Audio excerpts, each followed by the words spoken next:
समीर और गोलू दोनों अपने परिवार के साथ सम्राट नगर के एक मोहल्ले में रहते थे। समीर का परिवार अमीर था, लेकिन समीर दूसरे बच्चों से छीनकर और बड़ों से मांगकर खाने का आदी था। वहीं 7 साल का सोनू बड़ा ही नटखट और सयाना था। एक दिन प्लेग्राउंड में, अरे चिंटू जरा इधर आना। हाँ भैया बोलो। चिंटू बेटा, तुमको अच्छे से क्रिकेट खेलना नहीं आता, तुम्हें सीखना है मुझसे। हाँ भैया, मुझे सीखना है आपसे। सीखना है तो पहले ये चिप्स मुझे खिलाओ, तब मैं सिखाऊंगा। भैया मेरे पास और चिप्स नहीं है, मैं नहीं दूंगा आपको। देखो, अगर ये मुझे नहीं दोगे तो मैं सिखाऊंगा नहीं। समीर के कई बार बोलने पर भी चिंटू चिप्स नहीं देता, तो समीर उससे छीन कर खा लेता है। चिंटू रोता रोता अपने दोस्त गोलू के पास जाता है। क्या हुआ चिंटू, तुम रो क्यों रहे हो? भाई, समीर भैया ने मेरे चिप्स छीन कर खा लिए। तू चुप हो जा। चल हम सारे दोस्त मिलकर उस समीर को सबक सिखाते हैं। हाँ चिंटू, तू चुप हो जा, हम है ना।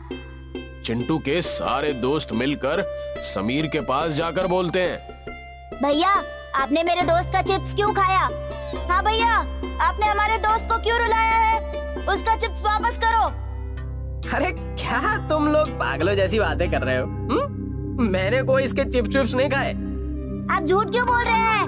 आपने उसका चिप्स खाया है। तुम लोगों के पास कोई सबूत है क्या जो मुझे झूठा बना रहे हो?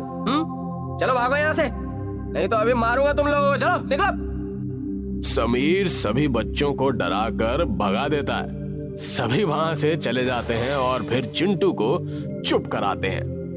चिंटू तू चुप हो जा मेरे भाई, मैं चिप्स लाऊंगा तो उसमें से ले लेना। हाँ भाई, गोलू सही कह रहा है, और फिर अगली बार समीर भैया को बताएंगे। समीर और गोलू अपने अपने घर चले जाते हैं। गोलू घर जाकर अपनी माँ को ये सारी बात बताता है, तो उसकी माँ उसे समझाती है कि अगर समीर उसके साथ ऐसा करे तो उसे छोड़ना मत। मैं बिल्कुल ऐसा ही करूँगा। बेटा, गलत के आगे कभी झुकना नहीं चाहिए। अगले दिन फिर चिंटू गोलू अपने दोस्तों के साथ खेल रहे होते हैं। तभी चिंटू चॉकलेट लेकर आता है और दोस्तों के साथ बैठकर खाने लगता है। तभी समीर वहां आकर उन बच्चों से वो चॉकलेट मांगता है। बच्चे नहीं देते तो समीर बच्चों से जबरदस्ती छीनकर चॉकलेट खाने लगता है। सभी बच्चे रोते रोते समीर के घर जाते हैं। आंटी देखिए, समीर भैया हम लोगों की चॉकलेट छीनकर खा गए। क्या तुम लोग फालतू की बातें कर रहे हो? मेरा बेटा ये सब नहीं करता। समीर भैया हम सभी बच्चों को परेशान करते हैं और छीन छीन कर सारी चीजें खा जाते हैं। हम लोग हर बार छोड़ देते थे, लेकिन इस बार नहीं छोड़ेंगे। क्या बोल रहे हो तुम लोग? हमको धमकी दे रहे हो क्या? नहीं आंटी, हम लोग मजाक कर रहे हैं, लेकिन आपका बेटा हमें बहुत परेशान करता है, उनको समझाइए। चलो भागो यहाँ से। सभी बच्चे भाग जाते हैं। फिर समीर घर आता है तो उसकी मम्मी उससे सारी बात पूछती हैं और उसे डांटती हैं। समीर बेटा, तुम क्यों बच्चों को परेशान करते रहते हो? वो बच्चे घर आकर मुझसे तेरी कंप्लेंट कर रहे थे। अरे मम्मी कुछ नहीं, बस थोड़ा सा हो जाता है। फिर कुछ दिन बाद गोलू एक दुकान से टोमेटो सॉस की बोतल लिए आ रहा था। रास्ते में उसे समीर देख लेता है। टोमेटो सॉस देखकर उसके मुंह में पानी आ जाता है और वो गोलू को रोककर उससे बोतल मांगता है, पर गोलू नहीं देता। समीर गोलू से बोतल छीनने लगता है। अरे गोलू, गोलू ये सॉस की बोतल दे दे मुझे, मैं थोड़ा सा खा लूंगा फिर तुझे दे दूंगा। दे, छोड़ छोड़। नहीं, मैं नहीं दूंगा। गोलू मत देख, थोड़ी सी सॉस ही मुझे खानी है, मुझे दे दे, नहीं तो फिर तुम लोगों को रोना पड़ेगा। छोड़ इसे। पूरे बाजार में सब लोग उन्हें देखने लगते हैं और तभी गोलू रोने लगता है। उसे रोता देख लोग पूछने लगते हैं, ए लड़के, इस बच्चे को क्यों परेशान कर रहे हो? कुछ नहीं अंकल, ये मेरा भाई है, बस ऐसे ही मजाक कर रहा था और ये रोने लगा। फिर सभी लोग अपने अपने रास्ते चले जाते हैं। तभी उस बोतल का ढक्कन खुल जाता है और एक व्यक्ति पर सॉस की छींट पड़ती है। समीर और गोलू हैरानी से उसकी ओर देखने लगते हैं और वो गुस्से में बोलता है, अरे तुम लोग क्या पागलों जैसी हरकत कर रहे हो? नहीं अंकल, हम तो होली खेल रहे हैं एडवांस में। हैप्पी होली। तुम तो पूरे ही पागल हो, निकलो यहाँ से। वो आदमी गुस्से में चला जाता और फिर समीर गोलू से सॉस छीनने लगता। तभी वहीं सामने किराने की दुकान से निकल रहे दुकानदार पर भी सॉस की छींट पड़ जाती है। फिर वो दुकानदार गुस्से से उनके ऊपर चिल्लाने लगता है, अरे बुड़बक, तुम लोग ये क्या कर दिया? मेरे सारे कपड़े खराब कर दिए। अरे बुरा ना मानो अंकल, होली है होली। अरे पागल बुड़बक, अभी होली कहाँ से आ गई रे? अभी तो 2 दिन बाकी है।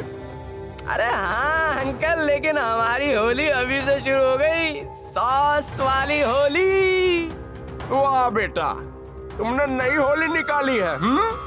फिर तो मेरी दुकान में भी बहुत ही सारे एक्सपायर्ड सॉस पड़े हैं, चलो वो भी ले लो और उससे होली मना लेते हैं। हाँ अंकल, चलो चलो चलो, जल्दी चलो। ये सुनकर गोलू भी खुश हो जाता है और फिर वो दोनों दुकानदार के पास जाकर सारी एक्सपायर्ड डेट वाली बोतल लेकर होली खेलने लगते हैं। तभी बाजार में और लोग ये देखकर कहते हैं, अरे सेठ जी, ये आप क्या कर रहे हैं? सॉस क्यों बर्बाद कर रहे हैं? हाँ? अरे नहीं भाई सुरेश, ये एक्सपायर्ड सॉस है भाई, इसे यूज करके नए तरह की होली मना रहे हैं भैया। हाँ अंकल, इससे हमारे शरीर को कोई नुकसान भी नहीं होगा और हमारी होली भी मन जाएगी।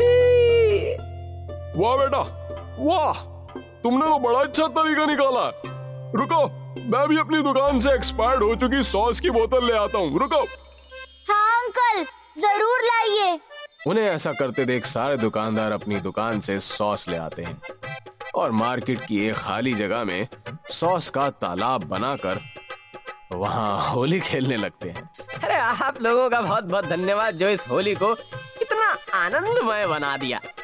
अरे बेटा, धन्यवाद तो तुम्हारा, जो तुमने इतना अच्छा काम किया कि जिससे हमारे सॉस भी यूज हो गए और हमने इतना मजा भी किया भैया।